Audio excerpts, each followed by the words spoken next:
जिस दिन ठाकुर ब्राह्मण बनिया सभी सीवर में उतर जाएगा उसी दिन मशीनें आ जाएंगी। आप देख लेना करके, जिस दिन उनको जूते पड़ाएंगे ना, जिस दिन बहुजन की सत्ता आएगी, सही सत्ता, सही लोग, अम्बेडकरवादी बहुजनों के हाथ में जब सत्ता आएगी। आदिवासी महिला है सर। अरे राष्ट्रपति तो दलित राष्ट्रपति बन गए थे रामनाथ कोविंद। वो कुछ नहीं है, वो तो भाजपा के गुलाम हैं। मुझे कहने में कोई दिक्कत नहीं है। भाजपा की गुलाम न होती तो अब तक इनको लात मार दी होती। नई संसद का उद्घाटन नहीं करने दिया, मंदिर में उन्हें घुसने नहीं दिया गया, गोविंद को नहीं घुसने दिया गया। तो ये तो इतना अपमान, अगर ये राष्ट्रपति होके भी अपमान सहते हैं तो समाज को कितना सहना पड़ेगा ये नहीं जानते। जब हमें गाली चूड़ा चमार करके गाली दी जाती है तो चूड़ा चमार है जो एक तरह से मार्शल कौम है, वो इकट्ठी न हो पाए। जिस दिन इस देश का बंगी और चमार इकट्ठा हो गया तो इन सवर्णों के लिए तबाही की वजह बनी। कोशिश की गई है वो, हाँ, उनको तोड़ने की कोशिश है। ये देना नहीं चाहते, इनकी नीयत ठीक नहीं है, इनकी नीयत ठीक नहीं है, नीयत में खोट है। और देखिए, ये तो आरक्षण के नाम पे इन्होंने 76 साल हो गए। ये एक है तो रोटी बेटी का रिश्ता क्यों नहीं करते हैं सर आपस में? ये तो बाबा साहब ने भी कहा है कि इंटरकास्ट मैरिज और इंटरकास्ट डाइनिंग, इंटरकास्ट मैरिज करें ना, मतलब रोटी बेटी का रिश्ता, और रोटी बेटी का रिश्ता करें और अंतर्जातीय शादी करें और कंपलसरी करें इसको, अपने आप को नेता इस्टेब्लिश करने के लिए कि उसका भीम आर्मी का चंद्रशेखर आगे निकल गया तो ये तमर कैसे पीछे रह गया। देखिए, भारत बंद करवाना कोई बच्चों का खेल नहीं है। मैं खिलाफ हूँ सुप्रीम कोर्ट के फैसले के लिए। रामदास अठावले भी खिलाफ हैं, बहन जी खिलाफ हैं, उन्होंने प्रेस कॉन्फ्रेंस भी कर दी है, कहा है कि ये षड्यंत्र है आरक्षण को ख़त्म करने का।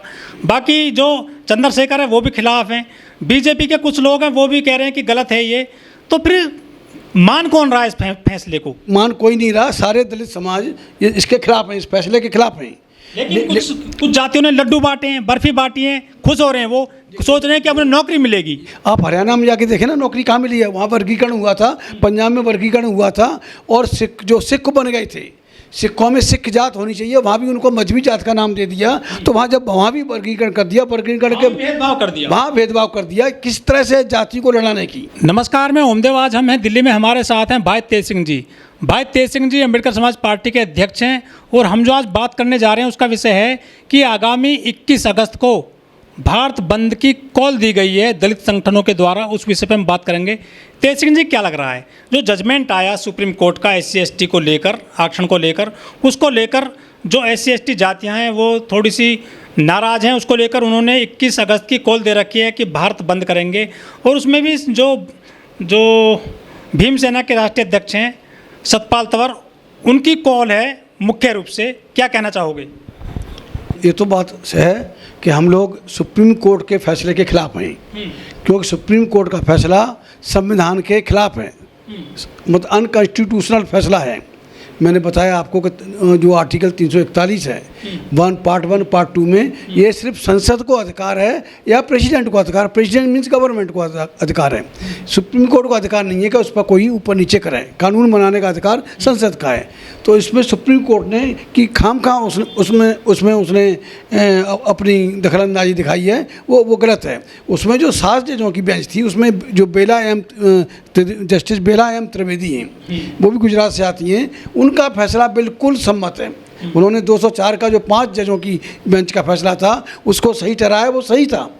ये समझ लीजिए कि ये DY चंद्रचूड़ ने, वो जो जज हैं, जो BR गवई, जो SC समाज से आते हैं, उनके कंधे पर रख के बंदूक चलाई है। और उन्होंने लगता है मुझे कि सुप्रीम कोर्ट का चीफ जस्टिस बनने की चाहत में इस तरह का गलत फैसला उन्होंने सुनाया है, और उसी फैसलों को सबने डिटो किया है।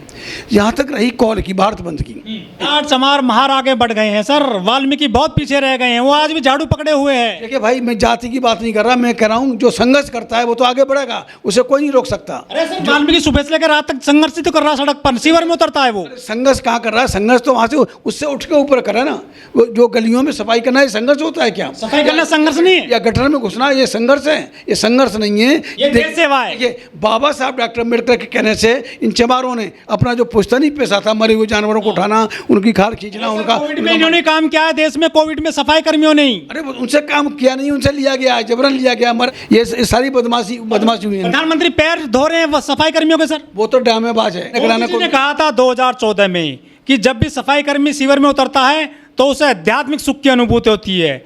सफाई कर्मी का उसका पेशा नहीं है सफाई करना, वो उसमें तो सुख मिलता है। ये बड़ी बात बोली है मोदी ने सफाई कर्मियों के लिए। अपने भाइयों को गटर में उतारा, वो खुद गटर में उतरा है, उस आध्यात्मिक सुख भोग है। कोई, मैं समझता हूँ कोई वाल्मीकि भाई उसका विरोध नहीं करेगा। और गटर में उतारना, गांधी के चेले गटर में उतर जाएंगे, उसी दिन देश में समाजवाद आ जाएगा। सारा आध्यात्मिक का पाठ हमें पढ़ाता है और मलाई खुद खाता है। तो ये तो हमारे वाल्मीकि भाइयों को समझना चाहिए। अभी आप बात कर रहे थे भारत बंद की, कि कुछ दलित संगठनों ने काल दिए। और दलित, देखिए, भारत बंद करने के लिए दो बातें बहुत जरूरी हैं। या तो हमारा बाजार पर कब्जा हो, बाजार पे हमारा कब्जा हो, या फिर ट्रांसपोर्ट पर कब्जा हो। दोनों चीज़ जरूरी हैं। अगर दो चीज़ें हमारे हाथ में हैं तो हम भारत बंद, घर बैठे भारत बंद कर देंगे। ये तो खामखा की बकवास है कि हम भारत बंद करेंगे। एक और बड़े नेता हैं समाज के, वाम सिप वाले, नाम लेना में ठीक, हाँ, जो भी आप ठीक करें, वो तो बात पे भारत बंद, भारत बंद, भारत बंद, कोई इशू आए भारत बंद। तो लेकिन भारत बंद क्या, 4 आदमी इकट्ठे नहीं होते उनके। ये जो अभी किसी लोडे ने जो इसका जो घोषणा की है, अरे हाँ, जो भी है, कोई भी है, तो क्या इस तरह की घोषणा करके क्या कब भारत बंद हो जाएगा? क्या उसकी औकात है? वो तो मुझे पता चला है कि कहीं प्रेस कॉन्फ्रेंस कर रहा था, वहाँ पुलिस आई और पुलिस की डर से दीवार को फलांग के भाग गया। पुलिस से इतना डरता, पुलिस से डरने वाला सतपाल तंवर क्या भारत बंद कर लेगा? भारत बंद नहीं कर सकता। इरादे मजबूत है सर।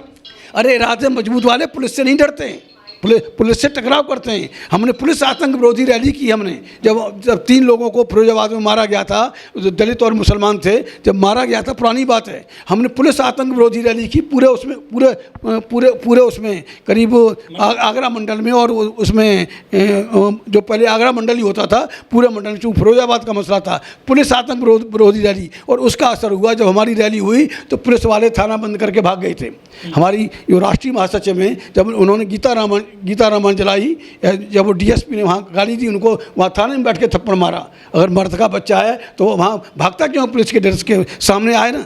जो पुलिस के सिपाही की डर की वजह से दीवार फलांग करके भाग जाता है, वो क्या, कितने लोग हैं उसके पास? ये भी आ रही है कि भारत बंद की जो कॉल दी गई है, चाहे किसी ने भी दी, उसमें वाल्मीकि साथ नहीं देगा आपका। वो कह रहे हैं कि हम नहीं है तुम्हारे साथ, हमको तो क्लासिफिकेशन चाहिए रिजर्वेशन में। देखो, कोई भी, चाहे भारत बंद की कॉल हो, चाहे किसी रैली की हो, क्या किसी विरोध प्रदर्शन की हो, जब तक सारे संगठन हैं जो चल रहे हैं, लाइव संगठन हैं, जब तक उन लाइव संगठन के लोगों को इकट्ठा बैठ के जब तक नहीं बैठा जाए, तब तक एक आदमी ने कॉल कर दी, एक कौए ने काँव का कर दी, तो बाकी भी कौए हैं कि सब उसकी काँव सुन के आ जाएंगे।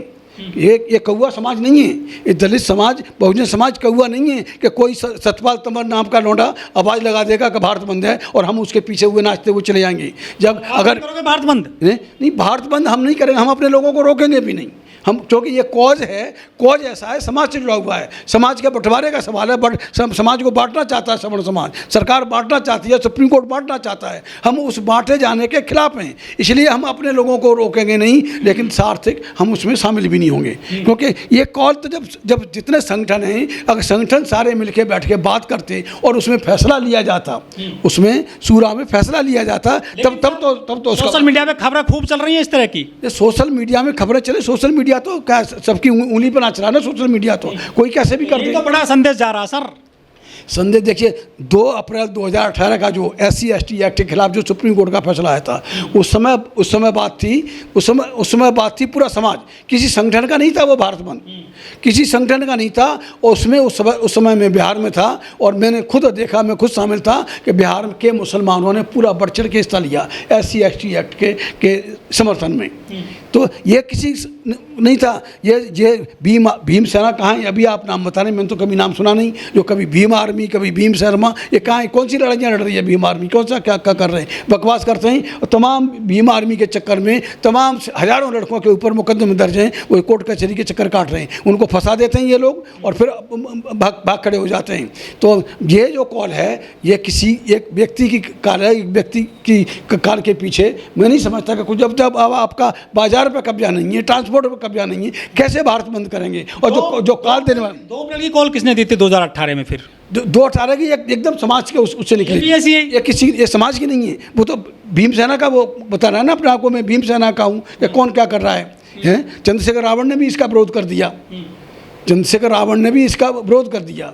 जब सरकार ने कह दिया कि भाई ठीक है, हम सुप्रीम कोर्ट के फैसले को हम नकार देंगे, उसमें हम नहीं करेंगे, तो उनका थोड़ा सा इंतजार करो, इतनी जल्दबाजी क्या है? वेट एंड वॉच है, हाँ वेट एंड वॉच करो, उसको थोड़ा उनको सरकार को मौका दो थोड़ा सा। जब उसने कैबिनेट मीटिंग में ये प्रस्ताव पास कर दिया कि हम सुप्रीम कोर्ट के फैसले को सरकार नहीं मानेगी, कोई बंटवारा नहीं करेगी, कोई क्रीमी लेयर नहीं, तो हमें उसको थोड़ा सा टाइम देना चाहिए सरकार को। एक है जल्दबाजी का खामा, तुम हीरो बन जाओगे कि भारत बंद की कॉल दोगे, और एक जो शख्स एक पुलिस के डर की वजह से एकदम मैदान छोड़ के भाग खड़ा होता है सिपाहियों की डर की वजह से, क्या वो कॉल देगा?